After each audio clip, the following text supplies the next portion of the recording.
Welcome to Rupa's online tutorials. Today we're going to learn the structure of C++ program. C++ programs are broadly classified into three types. Standard library section. Second is known as main body section, which contains the main functions. And the third section is known as function body section, which contains the user-defined functions. So this is how it is broadly classified. But in our course of study, we will be going into a little more depth and we are going to learn the different structures. This is the program that I had typed and showed you in my previous video using Turbo C++. So here, this particular program, you can see I've started with a comment, my first C++ program. Then I have included the iostream.h and conio.h, which are the preprocessor directives. So the preprocessor directives start with the symbol hash, okay, that we have to remember. And after the preprocessor directives or the header files, we will go to the main function. So the main function, it is the starting point of all the C++ programs. So the structure of it is void main and the return data type is void. That means it is not going to return any value. So you can see this main function and it is going to start with void main 2 parentheses and then you have the opening braces, closing braces and the function body within it. Now let us go to the structure of the C++ program, which you will be learning in your course of study. This is an important question. Explain the structure of C++ program. So it will be asked for 5 marks in your exam. So for that you need to write the structure like this. So we first start with the documentation or the comment section. The second is going to be your preprocessor section. Okay, the header files will be included in this section. The third will be a define directives. Okay, the fourth section is your global declaration section, and then we have the class definitions, the main function and the user defined functions.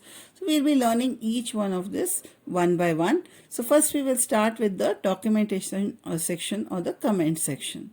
Okay, so comments. What are comments? Comments are used for readability and documentation purposes.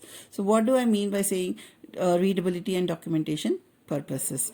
See, when you want to explain something in your program, we will be using these comments. So it will help the user, the programmer or anybody who reads your program to understand what exactly your program is going to do.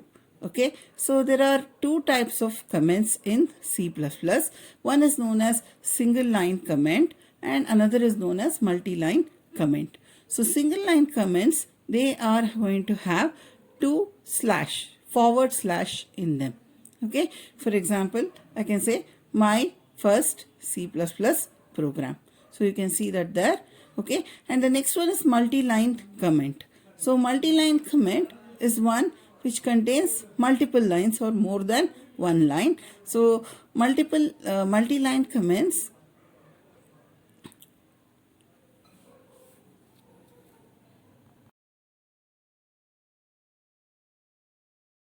So multi-line comments are when you want to make your the details to be more explanatory in nature. We use multi-line comments. So that starts with a slash and an asterisk and ends with a asterisk and a slash. So if you want to have more than one line in your comments, like 2-3 lines, then or more than that also, if you want to make it very descriptive, you can use the multi-line comments. So the word multi here means many. So many lines are there in the comments. Okay, single line means only one line is there in the comment. Now I have got a simple program here. So I'll just write down. See, I have written one single line comment there, declare variables. And now I'm just going to write the same thing like that in 2-3 lines. Then that becomes a multi-line comment. So hope you understood about comments. Now we'll go to the next section. Okay, in our structure of C++ program. So this is an important section, the preprocessor directive. So you can see that the word pre means before. So before processing, we have to include some files. So these files are known as the header files.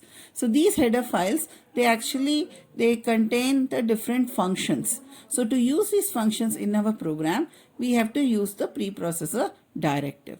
So they instruct the C or the C++ compiler to include the header files before compilation. So that word before compilation is important because it tells before compilation when we include these header files, the functions defined in these header files, the data type definitions and the macros inside these header files can be included in your program.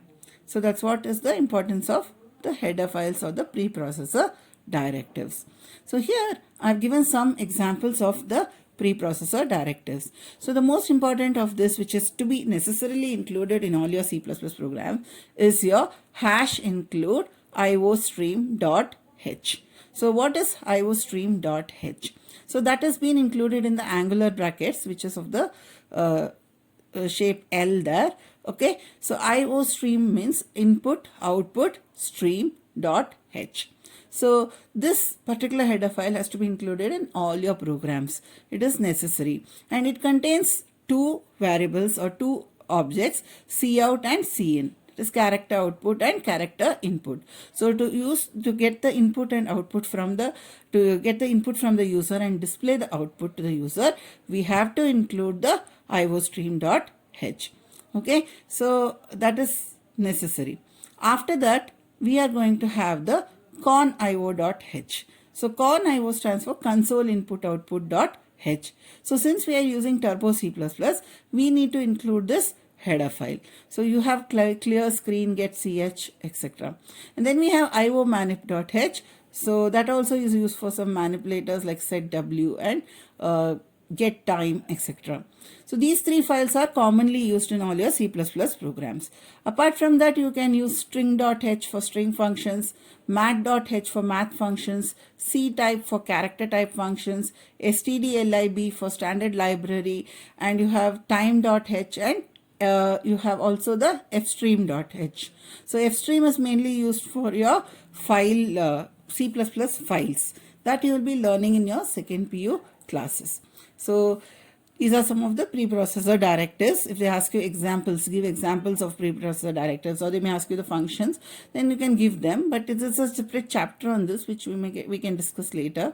Okay. So these first three files, please remember in iostream, conio, and iomanip.h. Okay.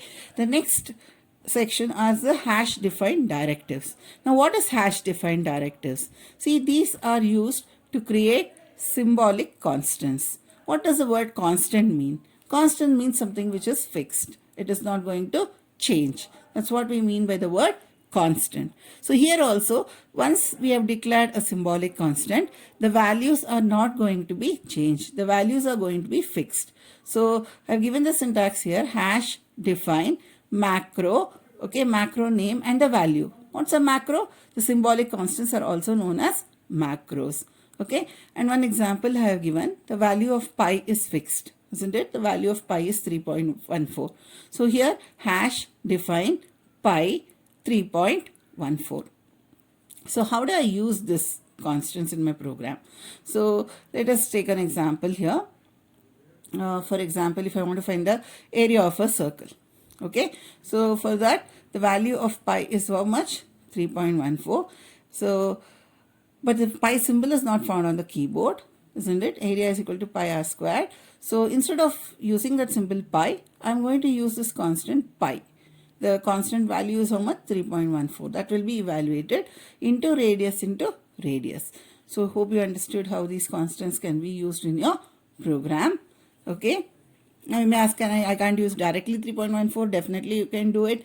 But again, you don't need to go and type 3.14, isn't it? Some values may be fixed, which you don't need to remember. If you just call the constant, it's enough. Next, we have the global declaration section. We are not going to go into depth of this at present, but you should know that these are declared at the beginning of the program after the hash include iostream.h. And then you see here I'm using namespace std. So some of the compilers need this particular statement to avoid name collisions, but Turbo C++ doesn't need this. And after this, we are using the global variable, that is int num. So you see this, you observe that before the function itself, I have declared the num. So that's why it's called global variable, so that that variable can be accessed throughout your program. Okay, so this is not there for you as a part of your learning in C++, but you should be aware that this is possible in C++. Okay, the next is class definition. This is a very big chapter actually, and like all your C++ is made of class and objects, but you will go into depth in next year, that is in your second PU. So here, what is a class? It's a blueprint for a set of objects, and it is defined with the keyword class, and then we are having the main function after the class definition. Okay, and next section we are going to talk about is the main function. Okay, this is important. Okay, so after the preprocessor directive, we will be writing the main function. So main function, it is written with 2 parentheses. Okay, so we have main with 2 parentheses. The bracket that you see is known as parenthesis, opening parenthesis and closing parenthesis. And then before the parenthesis, whatever name comes, that's the name of the function. So here, name of the function here is main. Okay, and it is the entry point for all the C++ programs. Entry point means the starting point. Okay, and all the program execution begins with the main function. You should remember this. It is important. Okay, so if you have to write a C++ program, you have to include the IO stream and the main function. And main function, it can be declared as int main or void main. Okay, so when you are using the primitive data types, you can use it as int main. But whenever you are using int main, we will be using the return keyword. You should remember that. So when I say return 0 means this particular program is successful. Okay, you don't have to make any changes into this program here. Yes, is this clear? So void main is, it's not going to return any value, but both are same. You can use either of it, int main or void main, with the parenthesis and the curly brackets. Okay, and here you have the semicolon, which is known as the statement terminator. So the end of the statement is called statement terminator, just like your full stop. Okay, that is known as statement terminator. So after the main, you have to put the braces, and then you should use the return 0 when you use the int keyword in main. Is this clear? Yes. So next section we are going to see is the user-defined functions. This also in the later chapters we'll be learning. So the C++ allows users to define their own functions. Okay, it can perform specific tasks and you can give, as a user, you can give a name to that function. For example, you want to add 2 numbers, 4 numbers. You can just say int add, int A, int B. So the name of the function there is add. So this also we'll be learning later in depth about all this, how to create the user-defined functions. Okay, now we'll quickly review what we have learned now. So in documentation section, we are going to have the comments. For example, here I have written a single line comment, program to find the area of a circle. And then we can also use the multi-line comments. And in preprocessor directives will contain the header files. So it starts with the hash symbol, and we have include, IO stream and conio. Then we have the define directives. So hash define, pi. And we also have the global declaration section where all the variables are defined outside the function.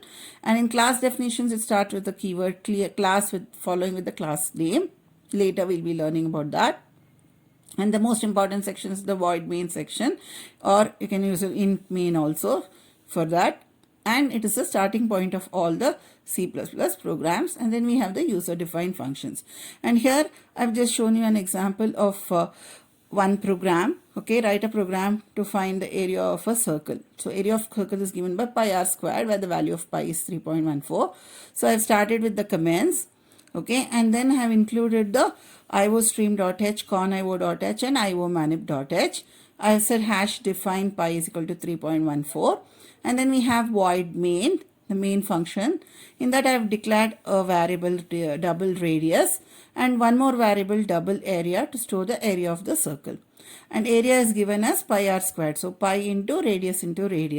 And I'm going to display this area here, the outside cout less than area of circle is area. So this is the program. Okay, so if you see here, I've used all these sections which I discussed to you now. Okay, hope this explanation was clear. If you like this video, please share it with your friends and family, as it will be useful for them also. Thank you for watching.